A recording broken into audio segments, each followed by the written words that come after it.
Hi guys, ഞാൻ ഇന്നത്തെ എൻ്റെ വീഡിയോ എന്ന് വെച്ചാൽ ഞണ്ട് ഫ്രൈ ചെയ്യണതാണ്. അതിനായിട്ട് ഞാൻ കയറാൻ ഞണ്ട് പിടിച്ചിട്ടുണ്ട്. അപ്പോൾ മച്ചന്മാരെ വീഡിയോ ഫുള്ളായിട്ട് കാണാൻ ശ്രമിക്കുക. അപ്പോൾ വീഡിയോ ആദ്യമായിട്ട് കാണുവാണെങ്കിൽ ചാനൽ സബ്സ്ക്രൈബ് ചെയ്യാൻ മറക്കില്ല. അപ്പോൾ നമുക്ക് വീഡിയോയിലേക്ക് കിടക്കാം. നമ്മുടെ ഞണ്ട് ഇതിൻ്റെ അകത്തുണ്ട്. എല്ലാത്തിനും നമ്മൾ പുറത്തേക്ക് ഇറക്കി വിടാൻ പോകണത്. ഇത് കണ്ടോ, ഇത്ര നമ്മുടെ ഞണ്ടാണിതേ. 5 ഉണ്ട്. ഇതേ ഒരുത്തൻ്റെ നീങ്ങി പോവാണെങ്കിൽ ഉമ്മാരെ എല്ലാവരെയും പിടിച്ച് നമുക്കിനി ഫ്രൈ ചെയ്യാം. മച്ചന്മാരത് നമ്മുടെ ഞണ്ടിനെ എല്ലാത്തിനും നമ്മൾ ഡെഡ് ആക്കിയിട്ടുണ്ട്. ഇത് കണ്ടോ, ഇവൻ്റെയൊക്കെ സൈസ് ഇതേ ചെറുതായിട്ട് ജീവനുണ്ടെന്ന് തോന്നുന്നു. ഇനി എന്നാലും നമുക്ക് ഇവൻ്റെ മേത്തുള്ള ചില ഭാഗങ്ങൾ എടുത്ത് കളയണം. എന്നിട്ട് വേണം നമുക്ക് ഇവനെ മസാലയൊക്കെ പുരട്ടി വറുക്കാം. മച്ചന്മാരത് ഇനി നമുക്ക് ഞണ്ടിനെയൊക്കെ മുഴുവൻ ക്ലീൻ ആക്കി എടുക്കേണ്ട ആവശ്യമുണ്ട്. ഇതിൻ്റെ ഇതൊക്കെ മാറ്റി അപ്പോൾ ഇത് മൊത്തം നമുക്കിനി ക്ലീൻ ആക്കി എടുക്കാം. അങ്ങനെ മച്ചന്മാരത് നമ്മുടെ ഞണ്ട് മുഴുവൻ നമ്മൾ ക്ലീൻ ആക്കിയിട്ടുണ്ട്. ഇതൊക്കെ കണ്ടു, ഇതുപോലെ ആക്കി എടുത്തിട്ടുണ്ട്. ഇതിൻ്റെ 2 കൈ പോയിട്ടുണ്ട്. ശരിക്കും ഇതുപോലെ വരും കണ്ടോ. ഇനി ഇതിലേക്ക് നമുക്ക് ഉപ്പ് ഇടണം. ഉപ്പല്ല, ഇതിനു മുമ്പ് നമുക്കിത് നന്നായിട്ട് കഴുകിയെടുക്കേണ്ട ആവശ്യമുണ്ട്. അതിനുശേഷം ഇതിലേക്ക് നമ്മൾ ഉപ്പും മഞ്ഞൾപ്പൊടി ഈ 2 പൊടി മാത്രം ഇട്ടാൽ മതി. ഇത് 2 ഇട്ട് നമുക്കൊന്ന് ഇളക്കിയെടുക്കാം. ഇതാട്ടാ മച്ചാൻ അവിടെ മൊത്തം ഞണ്ട്. ഇത് നമ്മൾ കഴുകാനായിട്ട് ഇവിടെ ഒരു ബക്കറ്റിലേക്ക് ഇട്ടിട്ടുണ്ട്. ഇതെല്ലാത്തിനും കൂടി ഇനി ഇതിലേക്ക് കുറച്ച് വെള്ളം ഒഴിച്ച് നന്നായിട്ട് കഴുകാം. മച്ചാരെ നമ്മൾ കപ്പിന് വെള്ളം എടുത്ത് ഇതിലേക്ക് ഒഴിക്കണേ. 2 കപ്പ് വെള്ളം ഒഴിച്ചിട്ടുണ്ട്. അത് മതി. നമുക്ക് നന്നായിട്ടൊന്ന് കൈയൊക്കെ വെച്ച് നന്നായിട്ട് ഇളക്കി ഇതൊക്കെ കളയാം.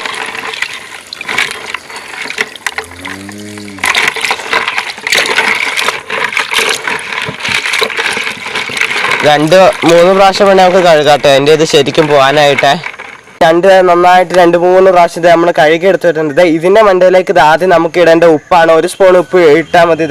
അതിനായിട്ട് ഞാൻ കുറച്ച് ഉപ്പ് എടുത്തിട്ടുണ്ട്. കുറച്ച് മതി. ഇനി ഇത് കണ്ടത് ഇത്ര ഉപ്പ് ഞാൻ എടുത്തിട്ടുള്ളൂ. ഇത് മതി. ഇതിന് നമ്മുടെ ഞണ്ടിലേക്ക് നമുക്ക് ഇങ്ങനെ ഇട്ട് കൊടുക്കാം. ഇത്രയും പോലും വേണ്ട. ഇനി നമ്മുടെ മഞ്ഞൾപ്പൊടി ഇത് കണ്ടോ, ഇത് നമുക്ക് കുറച്ച് ഇട്ട് കൊടുക്കാം. അതുപോലെ തന്നെ 1 സ്പൂൺ.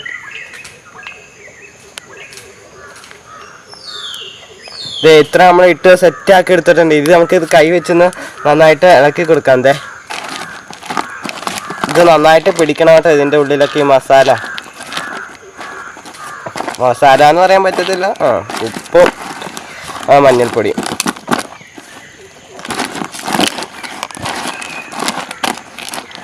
തേച്ചത് കുറച്ച് കൂടിപ്പോയെന്ന് തോന്നുന്നു. മഞ്ഞൾപ്പൊടി നിറച്ച് മഞ്ഞൾപ്പൊടി. ഇത് കണ്ടോ,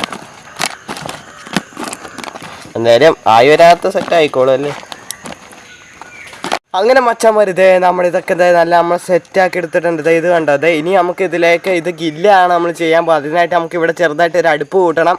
അതിൻ്റെ മണ്ടയിലേക്ക് നമ്മൾ ഗില്ലെടുത്ത് വെച്ചിട്ട് അതിൽ കുറച്ച് എണ്ണയും തേച്ചിട്ട് ഇത് നമുക്കിന്ന് വറുത്തെടുക്കാം. മച്ചാന്മാർ നമ്മുടെ അടുപ്പൊക്കെ നമ്മൾ സെറ്റാക്കി എടുത്തിട്ടുണ്ട്. ഇത് കണ്ടോ, അതിൻ്റെ തൊട്ടടുത്ത് തന്നെ നമ്മുടെ ഞണ്ട് മസാല വെച്ച് ഇരിക്കുന്നുണ്ട്. ഇതിൻ്റെ മണ്ടയിലേക്ക് നമുക്കിനി തീ വെച്ച് കൊടുത്തിട്ട് ഗില്ല് ചെയ്ത് വെച്ചിട്ട് നമുക്കിനി ഇവനെ ഫ്രൈ ചെയ്തെടുക്കാം. മച്ചന്മാർ ഇത് കണ്ടത് നമ്മൾ തീയൊക്കെ കൂട്ടി വെച്ചിട്ടുണ്ട്. ഗില്ല് ചെയ്യണ സംഭവം എല്ലാം സെറ്റാക്കി വെച്ചിട്ടുണ്ട്. ഇതിൻ്റെ മണ്ടയിലേക്ക് നമുക്ക് കുറച്ച് എണ്ണയൊക്കെ വെച്ച് കൊടുത്തിട്ട് നമ്മുടെ ഞണ്ടെടുത്ത് നമുക്ക് ഇതിൻ്റെ മണ്ടയിലേക്ക് വെക്കാം. മച്ചന്മാർ നമ്മുടെ ഞണ്ട് നമ്മൾ ഗില്ല് ചെയ്യാനായിട്ട് ഇതിലേക്ക് കണ്ടോ, ഇതിങ്ങനെ എടുത്ത് വെച്ചിട്ടുണ്ട്. നമ്മൾ ആദ്യം പറഞ്ഞ പോലെ മസാലയൊക്കെ തേച്ചത് അടിയിൽ തീയും അത്യാവശ്യം നന്നായിട്ട് കത്തുന്നുണ്ട്. പോലെ സെറ്റായിട്ടുണ്ട്. അതിന് നമുക്ക് ഇങ്ങനെ ഇതടച്ച് വെക്കാം.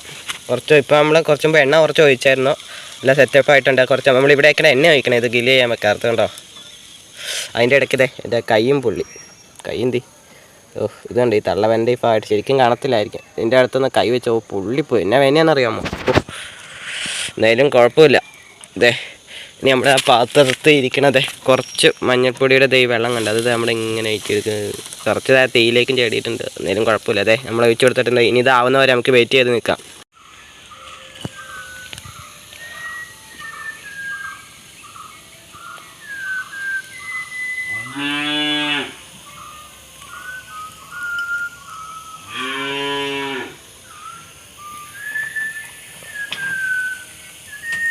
അങ്ങനെ മച്ചന്മാരെ നമ്മുടെ ഞണ്ട് ഇവിടെ ആയിരിക്കുകയാണ്. അതിൻ്റെ മണ്ടയിൽ നമ്മളത് കറിവേപ്പിലൊക്കെ ഇട്ടാണ് സെറ്റാക്കി എടുത്തിട്ടുണ്ട്. ഇത് കണ്ടോ, നല്ല അടിപൊളിയായിട്ട് വെന്തിട്ടുണ്ട്. നല്ല ചൂടാണ്. ഇത് കണ്ടോ. ഇനി ഇത് പൊട്ടിച്ചിട്ട് ഇതിൻ്റെ ഉള്ളിലത്തെ ഇറച്ചിന് തിന്ന് വെക്കണം. ആഹാ, നമ്മുടെ സംഭവം എല്ലാം ഇവിടെ ഉണ്ട്. ഞണ്ട് ഇത് കണ്ടോ. ഇനി ഇതിൻ്റെ കൈയൊക്കെ പൊട്ടിച്ച് നമുക്കിന്ന് തിന്ന് നോക്കാം. നമ്മളിത് കൈ ഇങ്ങനെ പൊട്ടിക്കാൻ പോകണേ. നമ്മളിത് കത്തി എടുത്തിട്ടുണ്ട്. കൈക്കാണ് നല്ല ടേസ്റ്റ് എന്ന് പറയണത്. ഇത് പൊട്ടുന്നില്ല.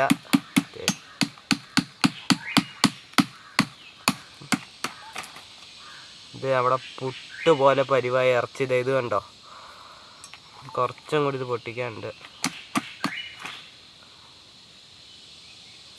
ഇതേ ഇതിങ്ങനെ വരും. ഇത് നമ്മളിത് ഒരു ഞണ്ടിൻ്റെ കാലത്തെ വയറിൻ്റെ ആവശ്യം നമ്മൾ എടുത്താക്കണം. ഇത് നമ്മളിത് കഴിച്ചു നോക്കാൻ പോകണം.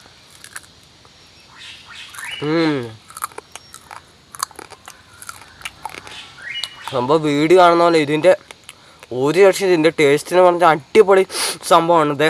നല്ല പുട്ട് പോലെ ഇരിക്കും. അതിൻ്റെ ടേസ്റ്റ് തന്നെ അറിയാമോ ഇതിൻ്റെ ഉള്ളിൽ തിറച്ചിക്കാം. അടിപൊളി സാധനമാണ്. എല്ലാവരും മസ്റ്റായിട്ട് നിങ്ങളുടെ വീട്ടിൽ ട്രൈ ചെയ്യണം. ഇത് 5-6 ഉണ്ട്. ഇത് ഞാൻ തന്നെ മൊത്തം തിന്ന് തീർക്കണം.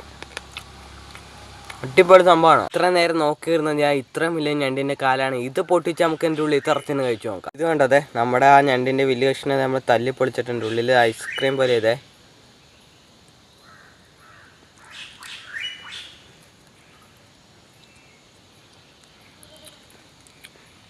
സംഭവം അടിപൊളി സംഭവം കേട്ടോ. ടേസ്റ്റ് ഒരു രക്ഷയില്ല. അതെ ഇതിൻ്റെ തൊണ്ടി തിന്നാൻ പാടില്ല കേട്ടോ. തിന്നാൻ പക്ഷേ വയറ്റ് വേദന എടുക്കാണ്ട് നോക്കിയാൽ മതി. ഇതേ